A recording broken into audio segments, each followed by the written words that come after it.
Naomi, are you seriously turning down a $500,000 deal to fake engage a billionaire CEO? Her best friend's voice was shrill over the noise of the food truck crowd. Naomi Maddox blinked, still stunned by what had just come out of the man's mouth 2 minutes ago. She was standing on the rooftop of Valken Enterprises, the wind catching her curls as she stared at Gregory Vale. Yes, that Gregory Vale. Billionaire tech CEO, infamous for never dating, and currently offering her $500,000 to pretend to be his fiancée. "Say something," he said, his voice cool and unreadable as he adjusted the cuffs of his tailored navy suit. I organize charity galas and handle donor lists. I'm not a con artist," Naomi finally managed, her heart slamming in her chest. "You'd be doing me a favor. And getting paid for it." Gregory's eyes locked on hers, unreadable green-gray and sharp as glass. "My board is threatening to block the acquisition unless I settle down. They want stability. A family man, you'd be helping me close this deal." Naomi folded her arms. "Why me? You're not after me for my money. You didn't even know who I was until last week." That part was true. She'd bumped into him literally at a charity event she was working. He'd spilled champagne on her clipboard. She'd called him rude. He'd been amused. Somehow he'd remembered her. And now this. Gregory stepped closer, his voice dropping. "I need someone who can pull this off. You're smart, you're poised, you don't stare at me like I'm a trophy, you'd be perfect." Naomi's stomach flipped. "And what happens when your board approves the deal? We break the engagement."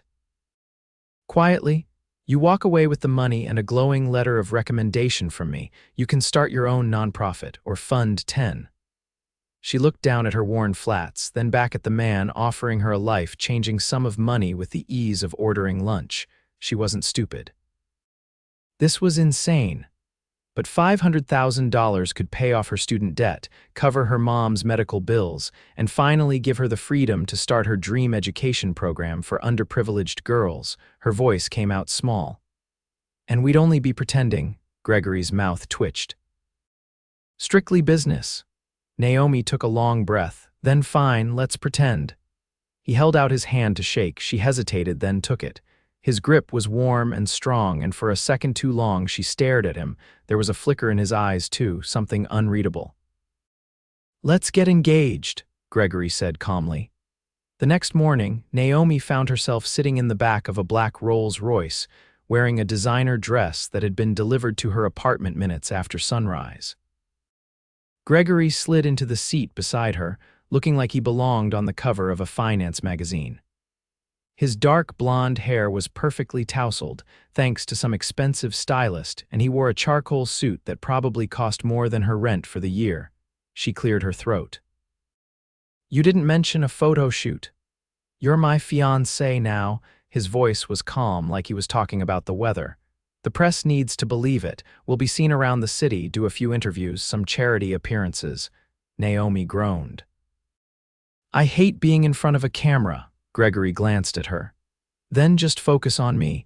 It sounded like a throwaway line, but something about the way he said it made her heart skip. By the end of the day, Naomi had been photographed with Gregory walking hand in hand through Central Park, sipping espresso on the terrace of a 5-star hotel. And laughing. She wasn't actually laughing. She'd choked on a macaron outside of a jewelry store. Which, to her horror, turned out to be a real stop. "Wait, what are we doing here?" she asked as Gregory held open the door to the gleaming boutique. "Getting you a ring." Naomi froze. "I thought this was fake." "It is, but the ring can't be." He gestured toward the cases lined with diamonds. "Pick one," she blinked. "Gregory, I can't wear a ring that costs more than my apartment." He walked over to the counter and pointed to a cushion-cut diamond set in platinum. "This one." The saleswoman's eyes lit up. "Excellent choice, Mr. Vale, 4 carats. Flawless clarity." Naomi stared at the ring, then at Gregory. "You already picked it." He didn't answer, just slid the ring onto her finger. It fit perfectly. The next week was a whirlwind. Naomi accompanied him to a black tie gala where he introduced her as the love of his life. She nearly choked on her champagne. He flew her to Boston on his private jet for a charity dinner. While cameras flashed, he leaned in and whispered, "Smile like you're in love with me." She did. And for some reason, it wasn't as hard as it should have been. They spent hours together, learning each other's stories, practicing their origin tale, laughing over takeout in his penthouse kitchen when a photo shoot ran late, and strangely, Gregory wasn't the cold billionaire she thought he'd be. He was intense, yes, focused, but he listened when she talked. He remembered everything she said. He noticed when she was tired. He ordered her favorite tea without asking. One night, after a long board meeting, they sat on the terrace of his penthouse overlooking the city skyline. Naomi wrapped her arms around herself. "You ever get tired of pretending?" Gregory didn't look at her. "All the time," she turned to him. "Then why do it?" He looked at her then, his voice softer than she'd ever heard. "Because sometimes pretending is the only way to get what you want." Naomi didn't know what to say, so she looked away, but she felt it, the shift, something was changing. A line was blurring, and she wasn't sure if she wanted to stop it. The next morning, the headline was everywhere. Gregory Vale's fiancée, who is Naomi Maddox? Her inbox exploded. Her phone rang nonstop. Her nonprofit clients were confused. Her mother was overjoyed, and Gregory, he just handed her a coffee as she walked into his office. "Calm as ever, you okay?" he asked. Naomi stared at him. "No. I'm not. This is getting out of control," he nodded. "I'll handle it." "You can't just fix everything with money," he looked at her then. "I'm not trying to fix it, I'm trying to protect you." Naomi's heart thudded. This wasn't pretend anymore, not for her. And from the look in his eyes, not for him either. Naomi stood in the private elevator of Vale Tower, her hands clasped tightly in front of her. The doors opened to the executive floor, where polished marble floors gleamed under the soft golden light. She stepped out, her heels clicking in a rhythm that betrayed her nerves. "Miss Maddox," Gregory's assistant, a tall woman with sleek hair and an expression that gave nothing away, greeted her with a nod. "He's waiting for you in the conference suite." Naomi walked down the long hallway, every step feeling heavier than the last. When she entered the suite, the first thing she noticed wasn't Gregory, it was the man sitting across from him, older, silver hair, sharp eyes. He wore a navy suit and a wedding band that glinted as he gestured with a glass of water. Gregory stood when he saw her. "Naomi, come in. This is Charles Langston, chairman of the board." Langston rose, sizing her up with a glance that made her spine stiffen. "So you're the woman who's managed to tame the dragon," he said, voice low and clipped. "Forgive the metaphor, Gregory's reputation precedes him." Naomi forced a smile. "I've heard some of the stories." Langston's eyes didn't leave hers. "I hope you know what you're getting into," Gregory cut in smoothly. "We're here to finalize the board's approval of the acquisition. Naomi's presence is part of the stability proposal." Langston's gaze flicked to Gregory. "We'll see if the rest of the board agrees. A ring doesn't mean commitment." "Not in our world." Naomi's jaw tensed slightly. "I'm not here to convince anyone, but I wouldn't agree to this if I didn't believe in what Gregory's building." Langston studied her a moment longer, then nodded. "Conviction, good, we'll be watching." After he left, Naomi turned to Gregory. "Is this how it's going to be? Constant tests?" "They're afraid I'll self-sabotage," he said. "I've done it before." She tilted her head. "And you think pretending to be in love is the solution?" For a moment, his expression shifted, something flickering behind the cool exterior. "No," he said quietly, "but it's the only thing they'll accept." They walked back to his office in silence. As the door closed behind them, Naomi turned to face him. "I'm not sure I'm cut out for this world, Gregory." He leaned against the edge of his desk. "I didn't bring you into it to make you change." She hesitated. "Then why me?" His answer was simple. "Because you don't try to play me." Later that evening, Naomi returned to her apartment and found an envelope waiting by her door. Inside was a handwritten note in Gregory's bold script and a set of keys on a leather fob. "You'll be safer here."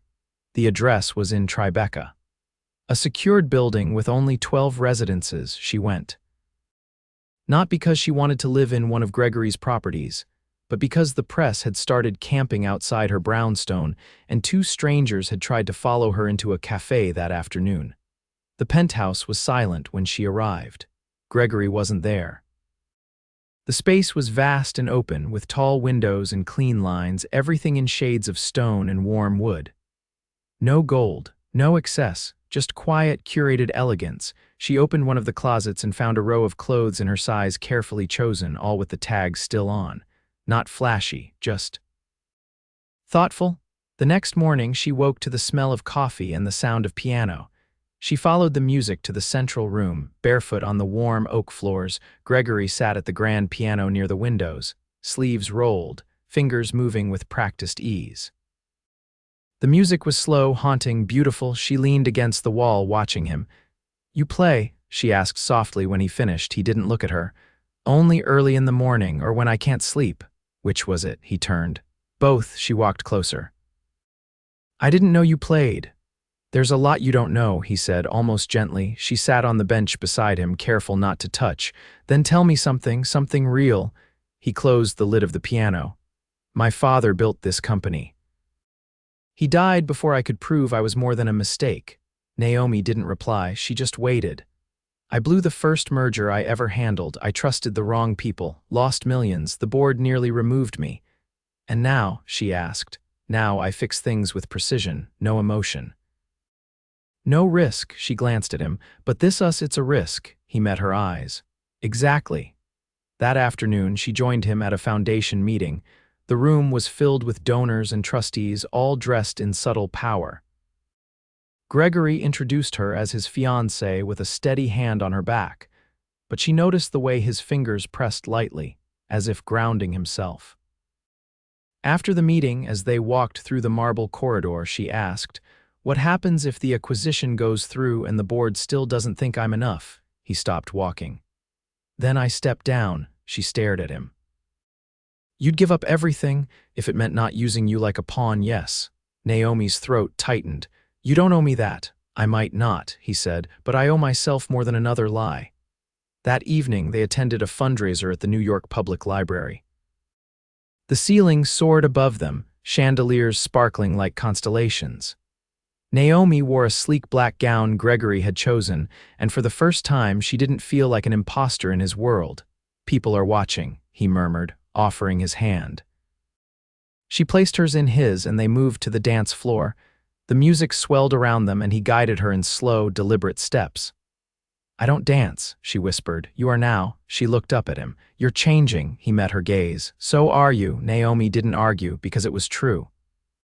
They were both pretending.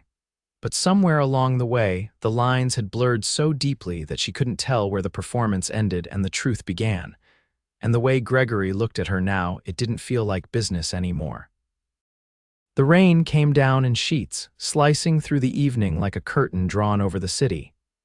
Naomi stood beneath the awning of the opera house, her dress clinging to her legs, the silk darkened by the damp air. She wasn't cold, she was furious.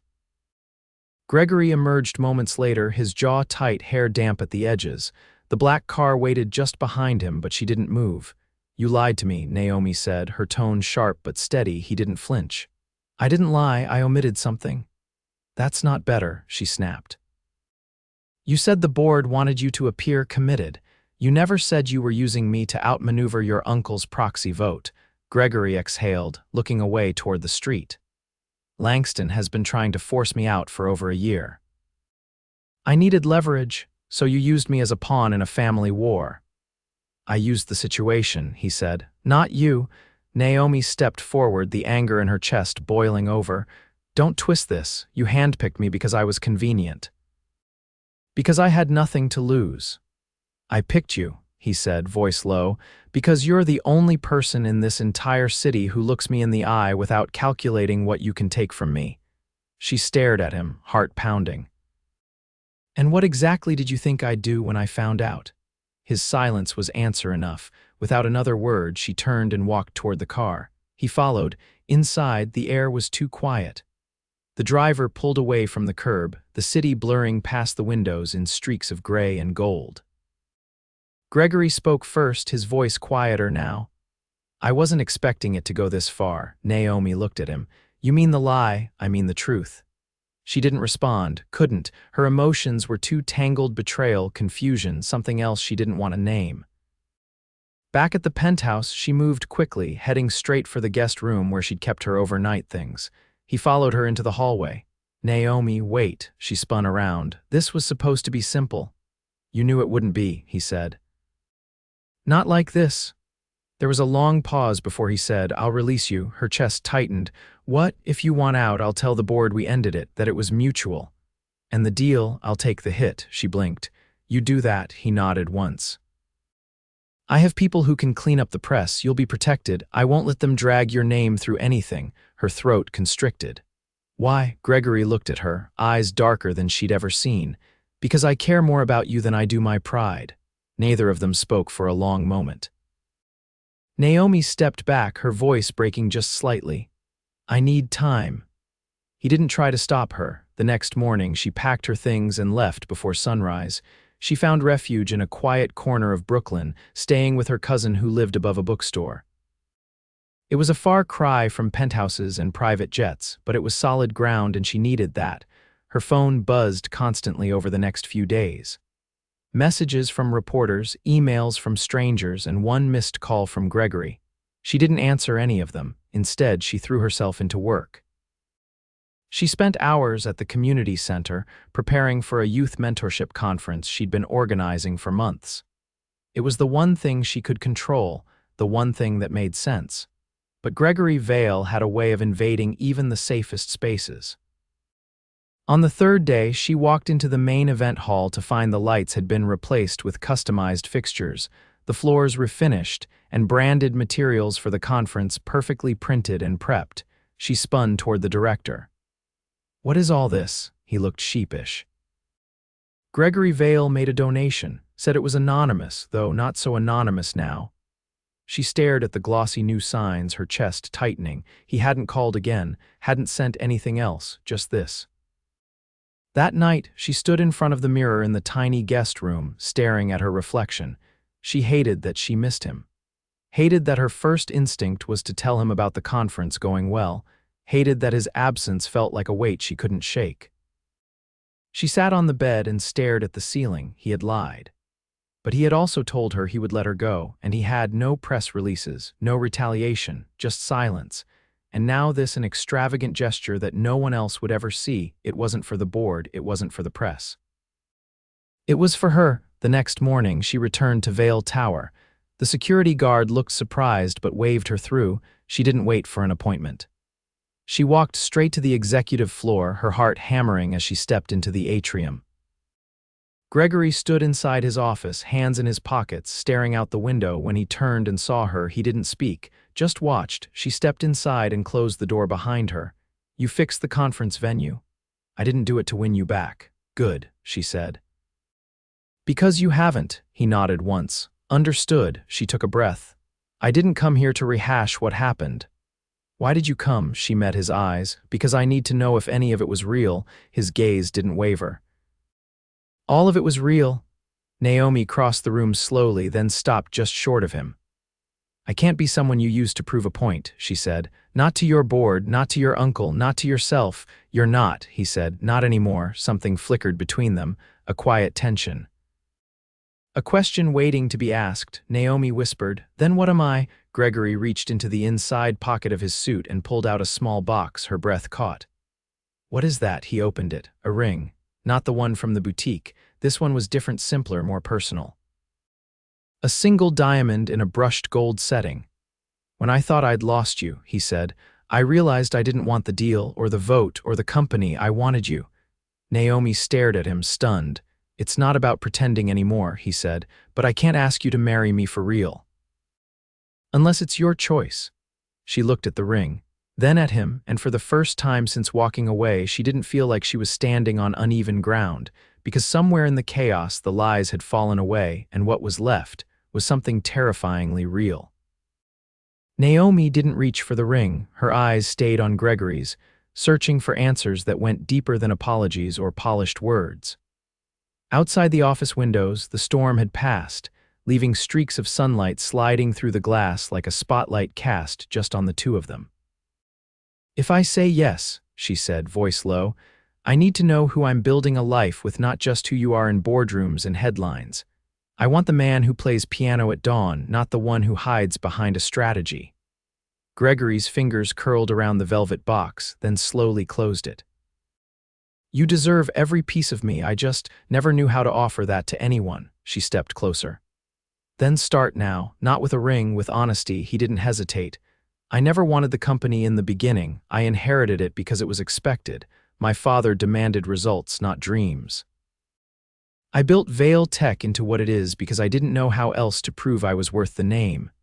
Naomi listened, her expression unreadable. He took a breath, the first visible crack in his armor. I built walls so high I forgot they were meant to come down. And then you walked in, challenging everything without even trying. You didn't need me to be impressive, you just needed me to be real. She looked down at her hands. I didn't expect any of this, not the deal, not the lies. But definitely not falling in love with someone who terrified me with how fast he unraveled me. Gregory reached for her hand slowly, like he wasn't sure she'd let him. She did. I know I can't erase the way this started, he said, but I can build something different from here, something honest. No contracts, no press. Naomi's voice was steady. Then show me. Later that day, Gregory canceled a high-profile investor meeting. Instead, he brought Naomi to a brick building in the East Village, unmarked, quiet, and nothing like the polished world she'd seen him dominate. Inside, it was a modest tech incubator. Young engineers worked in open spaces, soldering boards and building prototype devices. The walls were plastered with sketches and notes. The energy buzzed with pure innovation. "This is the project I never talk about," he said. "I fund it anonymously." No suits, no press releases, just ideas and freedom. Naomi walked slowly, taking it all in. "Why hide this?" His voice was calm. "Because it's mine, not the company's, not the board's. Just mine." A young woman in her 20s passed by, nodded at Gregory, and said, "The wireless prototype's almost ready. Thanks again for letting us extend the grant." He nodded back, and Naomi watched the exchange with a kind of quiet awe. Back outside, she turned to him. "You've been fighting so hard to prove something to everyone else, and all this time, you already built something worth more." Gregory looked at her. "I don't want to fight anymore. I want to build with someone who sees all of me, even the parts I've buried." Naomi stepped forward. "Then stop burying them." The next week brought quiet changes. Gregory's board approved the acquisition, not because of the engagement, because he'd shifted the focus. He presented a new direction for the company, one that highlighted long-term impact, ethical development, and investment in education. Naomi's fingerprints were all over the proposal, not publicly, but in every value it represented. He didn't mention her in the meeting. She didn't need him to. Instead of a victory party, they celebrated with a dinner for two in the rooftop greenhouse of a nonprofit school Naomi had once organized a fundraiser for. Gregory had arranged to have it lit with soft lanterns. Long tables moved aside for a single one dressed in white linen and wildflowers. Naomi wore an off-the-shoulder navy blouse and linen pants. He wore a button-down with his sleeves rolled casually. No tie, no pretense. As they finished dessert, he stood and offered his hand. "No photographers," she teased. "No audience," he said. "Just us."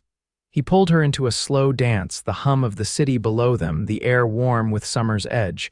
"I never believed in fate," he said. She smiled against his shoulder. "Still don't. But I believe in you," he said.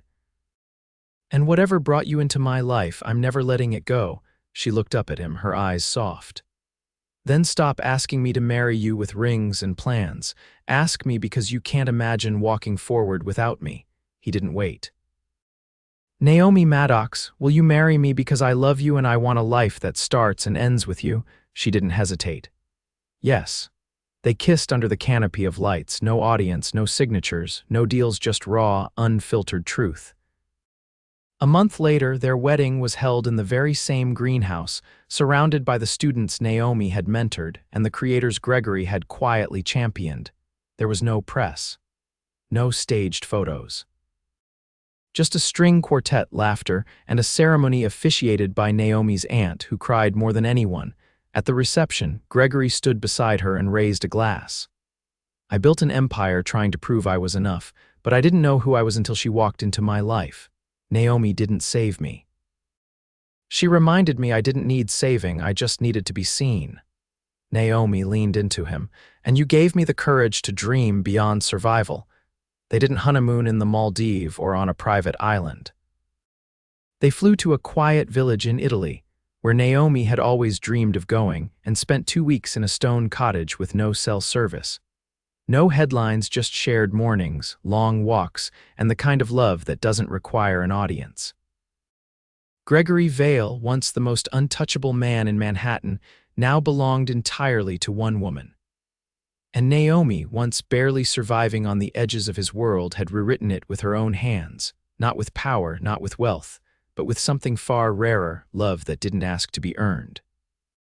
Only chosen, and they chose each other every single day.